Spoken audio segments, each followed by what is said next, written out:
Bonjour.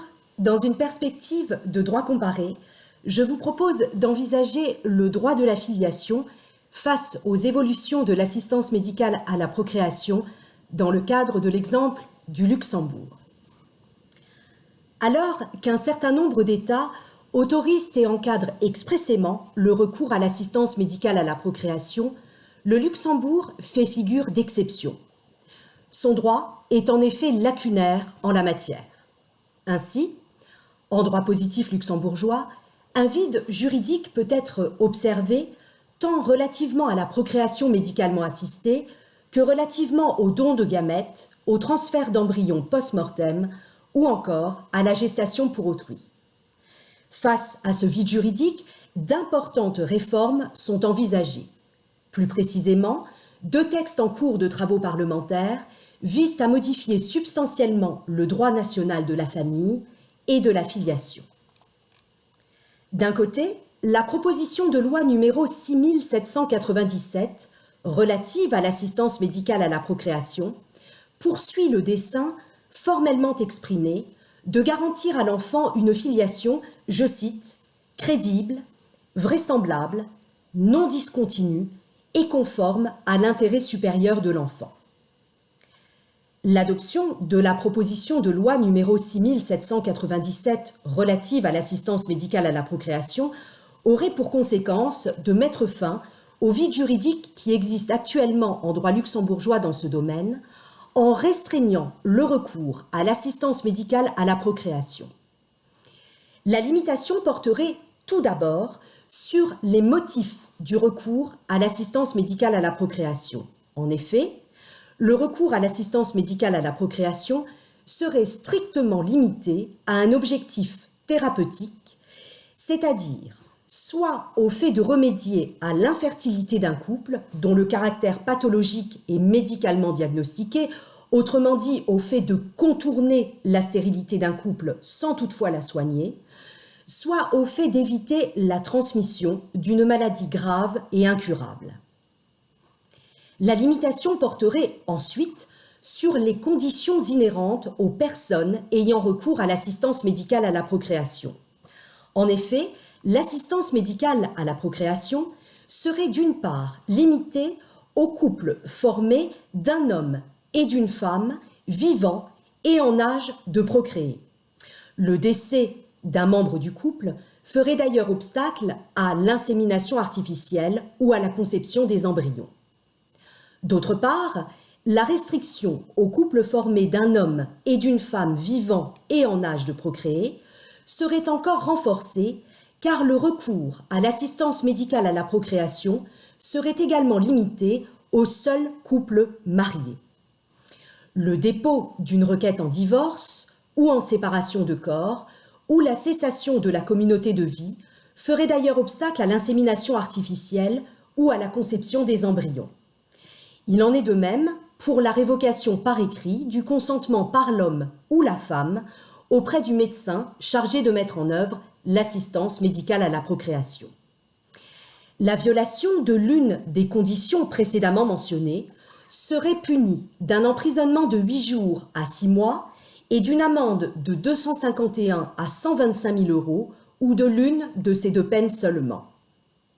En outre, il peut être relevé que les limitations mentionnées, issues de la proposition de loi, sont très nettement similaires à celles posées par l'actuel article L 2141-2 du Code de la santé publique français. Toutefois, dans un avis émis le 2 février 2016, le Conseil d'État du Grand-Duché de Luxembourg a manifesté formellement son opposition à celle-ci.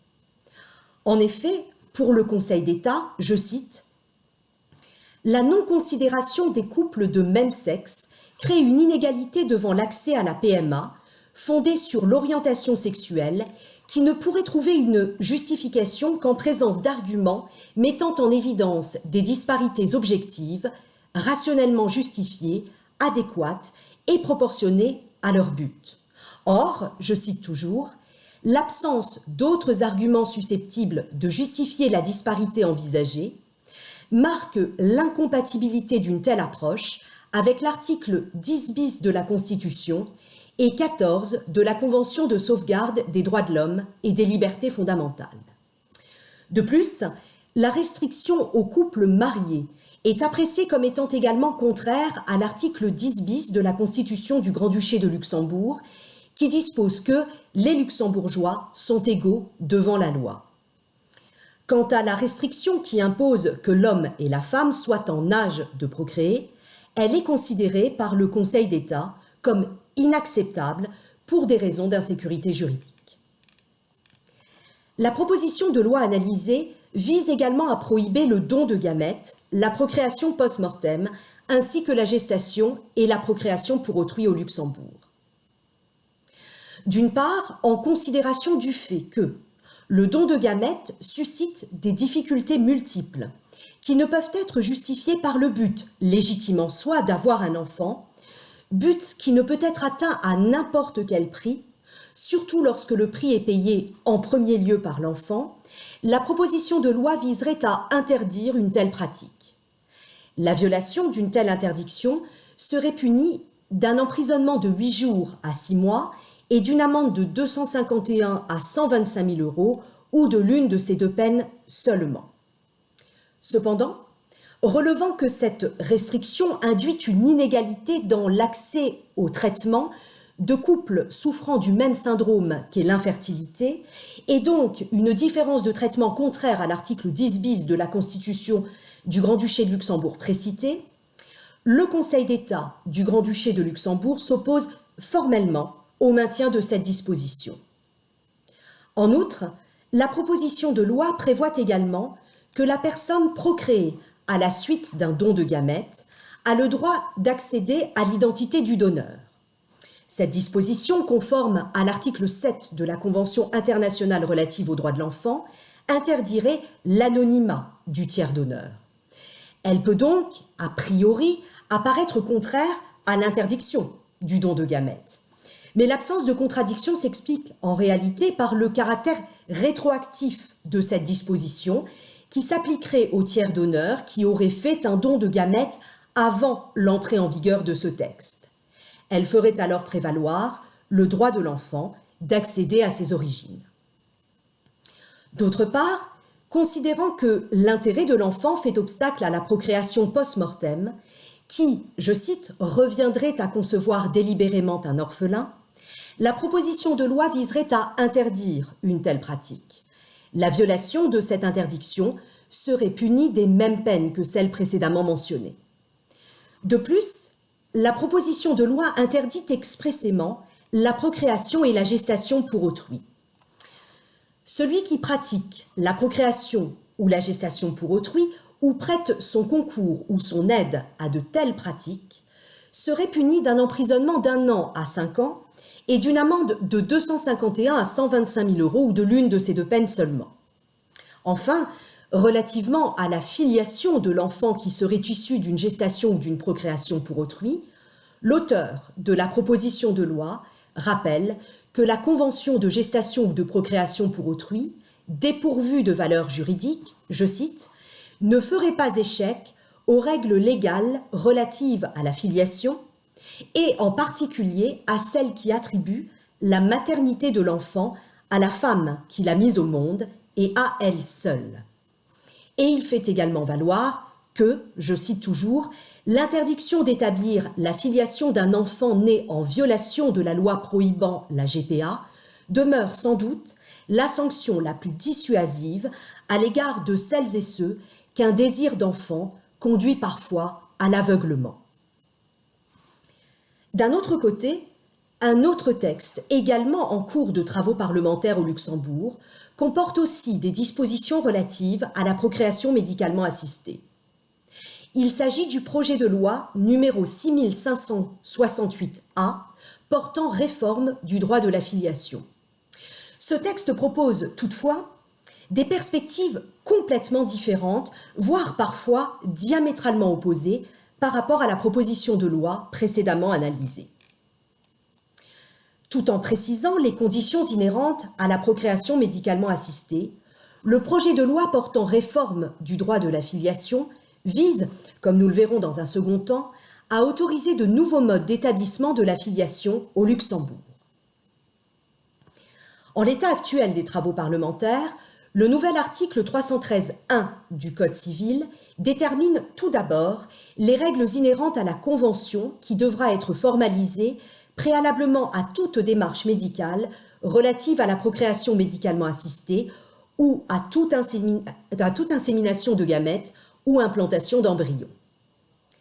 Cette convention devra être établie entre le ou les auteurs du projet parental et le centre de fécondation consulté ou le médecin chargé de mettre en œuvre cette assistance. Elle formalisera par écrit le consentement à la procréation médicalement assistée. Ce consentement pourra cependant être révoqué par écrit auprès du centre de fécondation ou du médecin chargé de mettre en œuvre cette assistance. Il sera alors privé d'effet. En pratique, dans l'hypothèse d'une insémination ou d'une implantation d'embryons, et quant au sort des gamètes et des embryons surnuméraires cryoconservés, il est renvoyé à l'autonomie contractuelle inhérente à cette convention médicale préalablement conclue.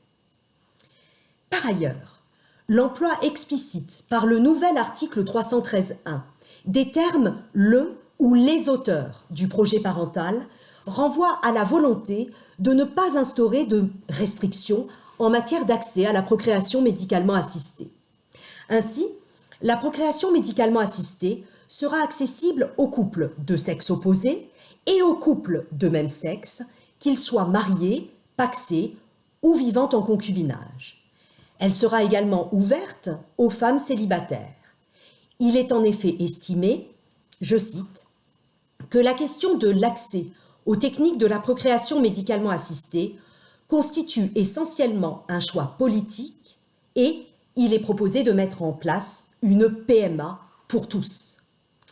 Cependant, la Chambre des notaires du Grand-Duché de Luxembourg, dans un avis émis le 25 avril 2019, plaide en faveur de la mise en place de garde-fous afin de garantir la sécurité juridique de la Convention et assurer la volonté libre et éclairée des auteurs du projet parental, compte tenu de l'importance de cette convention médicale.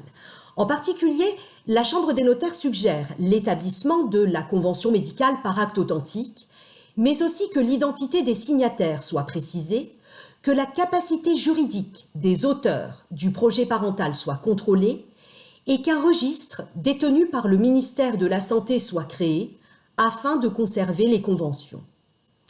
D'autre part, le projet de loi prescrit la licéité de l'insémination post-mortem de l'auteur survivant du projet parental de gamètes surnuméraires ainsi que de l'implantation post-mortem d'embryons surnuméraires.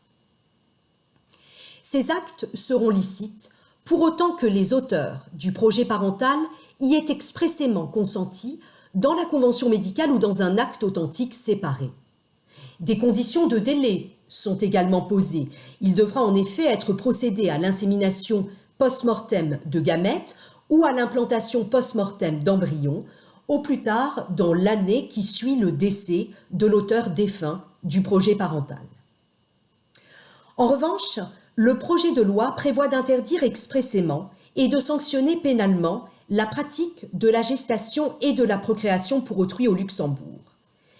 Il est ainsi envisagé de punir d'un emprisonnement de 8 jours à 6 mois et d'une amende de 2 000 à 125 000 euros ou de l'une de ces deux peines seulement, la mère porteuse portant un enfant conçu par gestation ou procréation pour autrui réalisée au Luxembourg, ainsi que le ou les parents d'intention ayant commandité le dit enfant, et le fait de procéder à un acte médical menant à une gestation ou à une procréation pour autrui.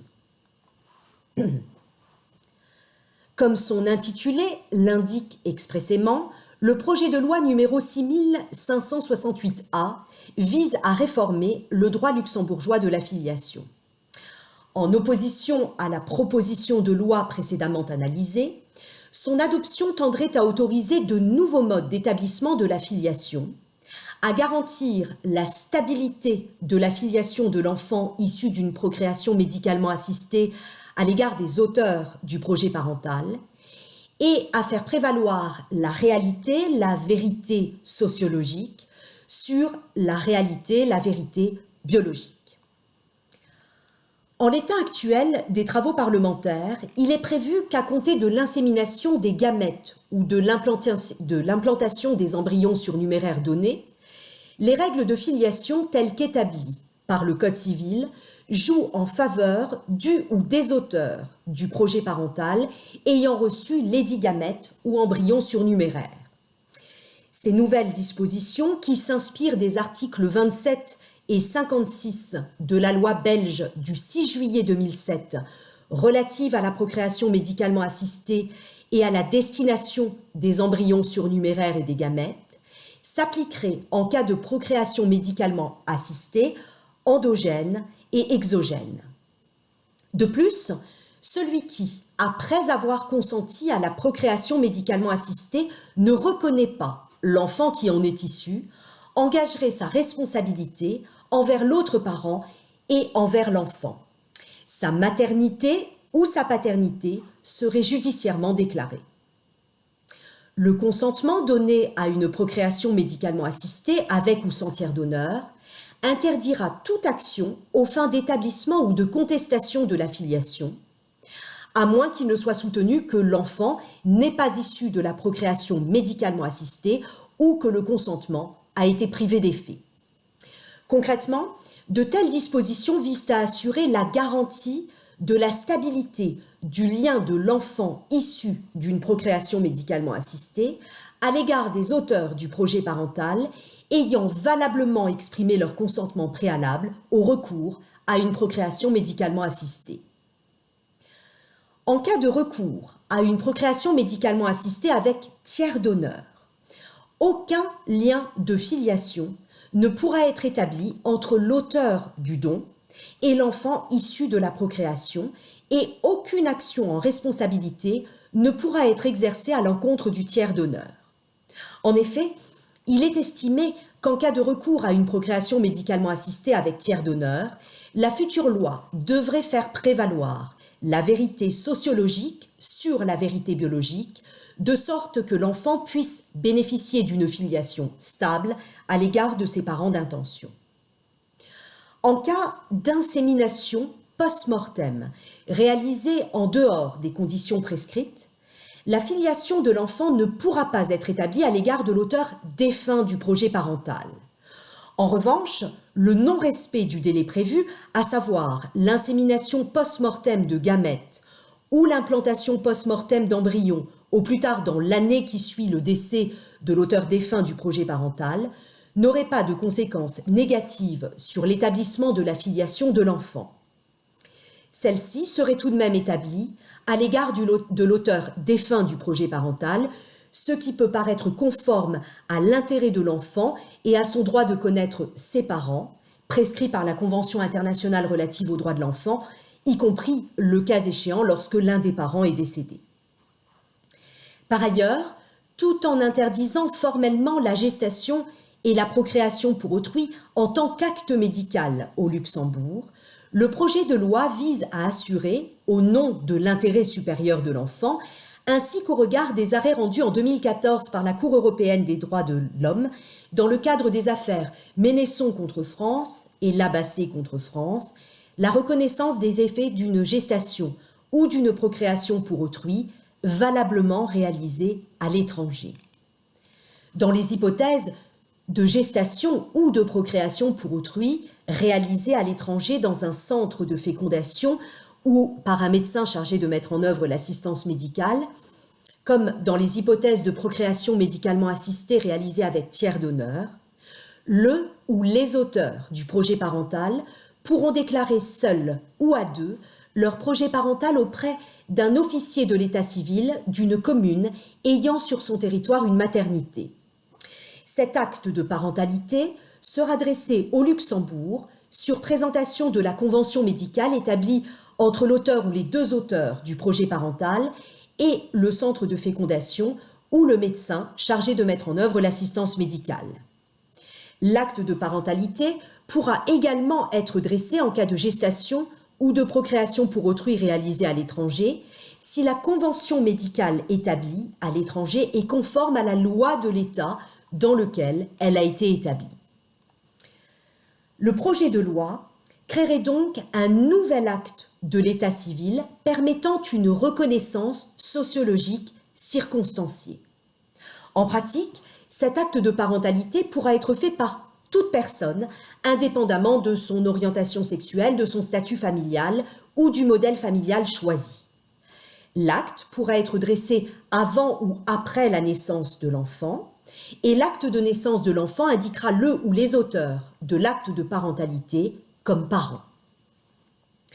L'acte de parentalité, qui serait donc un nouvel acte d'état civil créé par le projet de loi, constituera également un nouveau mode d'établissement de la filiation ainsi qu'un nouveau mode de preuve de l'établissement d'une filiation. Il sera mis sur un pied d'égalité avec l'acte de naissance de l'enfant, l'acte de reconnaissance ou encore l'acte de notoriété constatant la possession d'État. En revanche, l'acte de parentalité n'établirait la filiation qu'à l'égard du ou des auteurs figurant dans l'acte. Il s'agirait donc d'un acte strictement personnel qui s'inspire du mécanisme de la reconnaissance volontaire. Comme l'acte de reconnaissance, l'acte de parentalité pourrait d'ailleurs avoir lieu après la mort de l'enfant s'il a laissé des descendants, auquel cas il profiterait à ces derniers. Dans l'hypothèse d'une gestation ou d'une procréation pour autrui, forcément réalisée à l'étranger car interdite sur le territoire luxembourgeois, l'acte de naissance de l'enfant né à l'étranger pourra être transcrit avec l'établissement d'une filiation à l'égard des deux parents de sexe opposé ou de même sexe, si un acte de parentalité a été valablement fait auprès d'un officier de l'état civil luxembourgeois dans les conditions prescrites par la loi, ou si la convention médicale dressée entre les auteurs du projet parental et le centre de fécondation ou le médecin chargé de mettre en œuvre l'assistance médicale a été valablement faite au regard de la loi de l'État dans lequel elle a été dressée. En l'absence d'acte de parentalité ou de convention médicale valable, l'acte de naissance étranger sera seulement transcrit par rapport à la mère ayant accouché de l'enfant. L'acte de naissance transcrit pourra énoncer une autre mère que la femme ayant accouché de l'enfant si cette dernière a renoncé expressément, clairement et sans équivoque à tous les droits concernant l'enfant. Cependant, afin d'éviter un tourisme des naissances sur le territoire luxembourgeois, l'acte de naissance sera transcrit uniquement pour les étrangers ayant une résidence habituelle et un séjour régulier au Grand-Duché de Luxembourg pendant au moins 12 mois consécutifs et précédant immédiatement la demande de transcription, c'est-à-dire pour les étrangers présentant un lien réel avec le Luxembourg. En outre, la maternité et la paternité ne pourront pas être contestées en présence d'un acte de parentalité dressé dans les conditions prescrites par les nouvelles dispositions issues du projet de loi. Cette exception nouvelle en matière de contestation de la maternité et de la paternité est expressément justifiée par, je cite, « l'intérêt supérieur de l'enfant à faire bénéficier ce dernier de la stabilité du lien de filiation à l'égard de ses parents d'intention, même si cette filiation est fondée sur la réalité sociologique et non pas sur la réalité biologique. » Enfin, le droit de l'enfant à connaître ses parents, consacré par l'article 7 de la Convention internationale relative aux droits de l'enfant, trouverait une expression formelle au sein du nouvel article 312 bis qui serait inséré dans le Code civil par le projet de loi. En l'état actuel des travaux parlementaires, ce nouvel article dispose que l'enfant a le droit d'avoir, dans la mesure du possible, accès à ses origines. Cet accès à ses origines est sans effet sur son état civil et sur sa filiation. Il peut toutefois être relevé que si cet article consacre le droit de l'enfant à accéder à une information de nature biologique de façon relativement large, c'est-à-dire tant dans les hypothèses d'accouchement sous X que d'adoption plénière, de procréation médicalement assistée ou encore de gestation ou de procréation pour autrui. En revanche, il n'ouvre nullement à l'enfant le droit de faire établir sa filiation à l'égard de ceux qui l'ont engendré, ni le droit de bénéficier des droits patrimoniaux qui découleraient de l'établissement d'un tel lien de filiation. En conclusion, et comme déjà indiqué, la proposition de loi et le projet de loi analysé visent tous deux à mettre fin au vide juridique qui existe actuellement en droit luxembourgeois relativement à la procréation médicalement assistée, au don de gamètes, au transfert d'embryons post-mortem, ainsi qu'à la gestation et à la procréation pour autrui. Pour autant, ces deux textes proposent des solutions différentes, voire diamétralement opposées. Aussi, l'adoption de l'un au détriment de l'autre tendrait à la consécration, en droit luxembourgeois, d'une assistance médicale à la procréation restreinte ou d'une procréation médicalement assistée pour tous.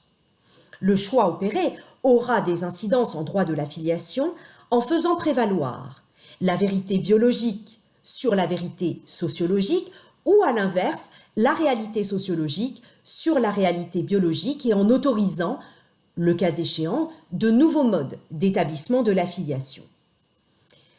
Quelle que soit la perspective qui sera finalement adoptée, celle-ci sera le fruit de nombreuses années de réflexion et de travaux, peut-être de doutes, voire d'opposition et de conflits, dans un domaine et sur des sujets si sensibles.